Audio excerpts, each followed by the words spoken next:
মুসা নবী একদিন আল্লাহর কাছে কয়, আল্লাহ ফেরাউনে তো জ্বালান জ্বালায়, তুমি কি ফেরাউনকে গজব দিয়া ধ্বংস করতে পারো না?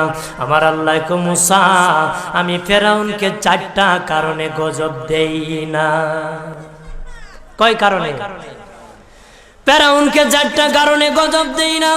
1 নম্বর কারণ হলো রে মুসা, সারাদিন ফেরাউন বলে আমি খোদা, আর রাত যখন হয়ে যায় জঙ্গলে যায় কল্লাম আমি জানি তুমি খোদা, আমি খোদা না, কিন্তু আমারে মানুষ খোদা কইলে ভালো লাগে, খোদা কইলে ভালো লাগে। প্রভু তাই তুমি বিরক্ত হইয়া আমার উপর গজব দিও না। আল্লাহ বলে, মুসা রে ওই ফেরাউনে রাত্রির দুয়ার কারণে আমি আল্লাহ তার উপর গজব দেই না।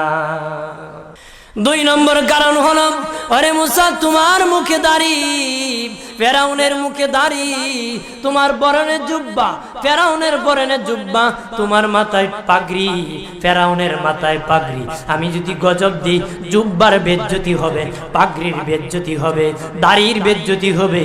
মুসা রে ওই জুব্বার পাগড়ির ইজ্জত রক্ষার কারণে আমি আল্লাহ ফেরাউনকে গজব দেই না।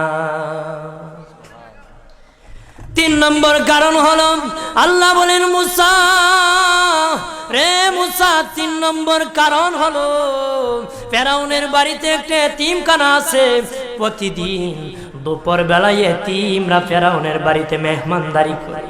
তারা খাওয়ার পরে আমি আল্লাহর কাছে দোয়া করে, আল্লাহ তুমি যদি গুসা হয়ে ফেরাউনকে গজব দিয়ে ধ্বংস করে দাও, আমরা এতিমকে কে খাওয়াইবে রে আল্লাহ, আমাদের দুয়ার বরকতে ফেরাউনকে গজব দিও না।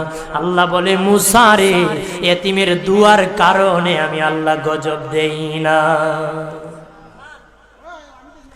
4 নম্বর কারণ, আল্লাহ বলেন, মুসা ফেরাউনের একটা মাছ বিদ্ধ, হাঁটতে পারে না, ফেরাউন নিজ হাতে নিয়ে গোসল করায়, নিজ হাতে মায়ের শরীরে তৈল লাগায় দেয়, নিজ হাতে ফেরাউন খাওয়ায় দেয়।